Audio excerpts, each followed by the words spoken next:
өнөө дахинд бидний урилгыг хүлээн авч хүрэлцэн гэсэн эцэг эхчүүд, сургууль хүмүүжүүлэгчид, зочид төлөөлөгчид та бүхэндээ талархаж энэ өдрийн халуун мэндийг хүргье.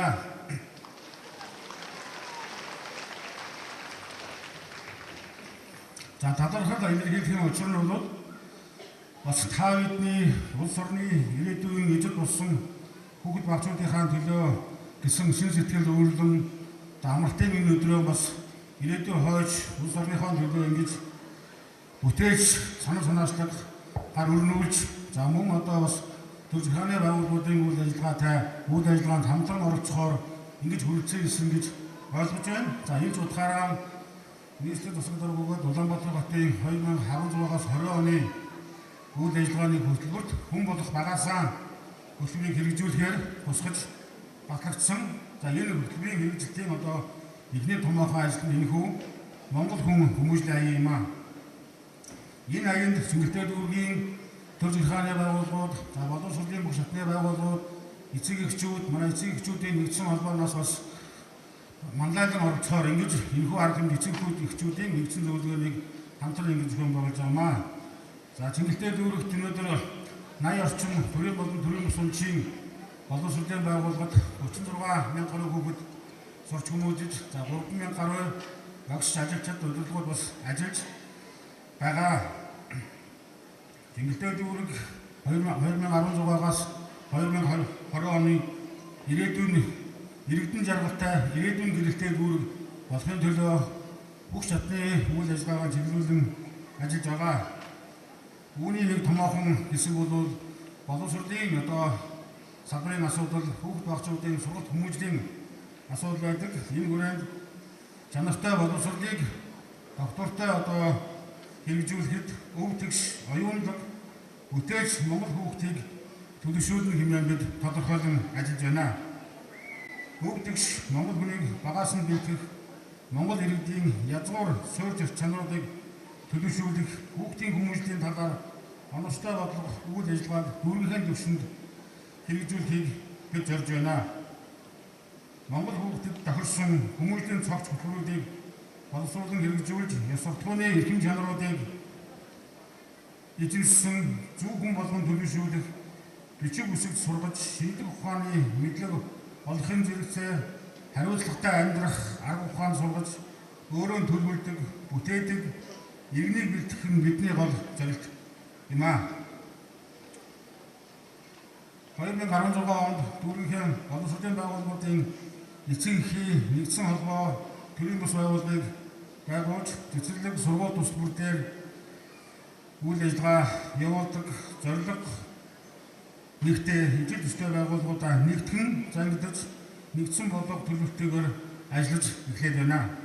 Энэхүү төрийн бус байгууллага дүүргийн нэг цэцэрлэг сургуулийн зөвлөлийг байнгын ажиллагаатай эргэх холбоотой боловсролын салбарын үйл ажиллагаанд бодит дэмжлэгтэй байх төвшөнд зөвлөн тусалж хамтран ажиллах боломжийг бүрдүүлж байна.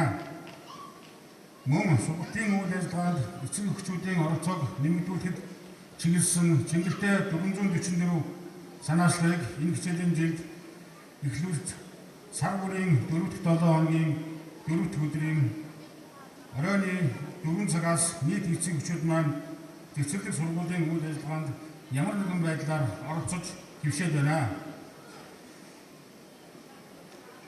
Сургуулийн үйл ажиллагаанд эцэг эхийн оролцоог нэмэгдүүлэх мөн Цэнгэлтэй дүүргийн хувьд боловсролын салбарыг тэргүүлэх чиглэлээр болгож 7-8 жилд доктортой ажилласны үр дүнд сургуулийн чанарт ахиж гарч байна. Нийслэлийн ерөнхий шалгалтын үндэгээр Цэнгэлтэй дүүрэг маань нийслэлдээ 3-т улсад 5 дугаар байранд бол жагссан.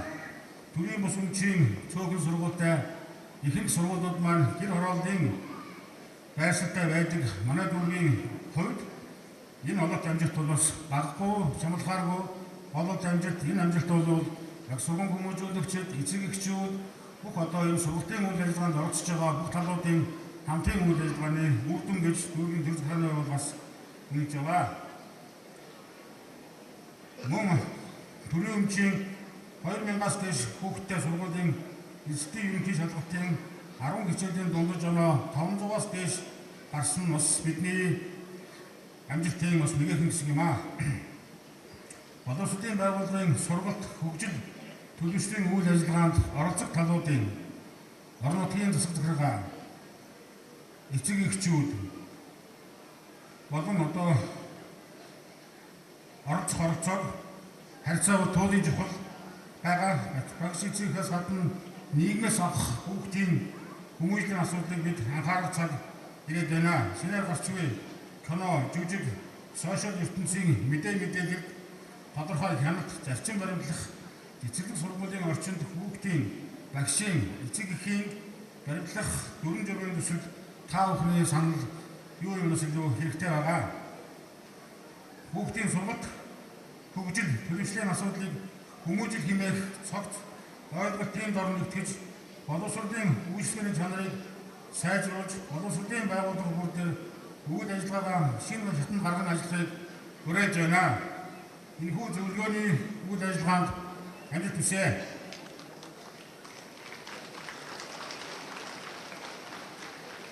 Эрүүл мэнд сарвал ухаан оршин хэмээн монголчуудын маань хэлсэн энэ сайхан өрөөлөөр бас энэхүү үгээ өндөрлөё. Хүн бүр эрүүл чирэг байж сарвал сайхан сэтгэж улс орноо хөгжүүлэхийг хүсье өрөөё. Баярлалаа.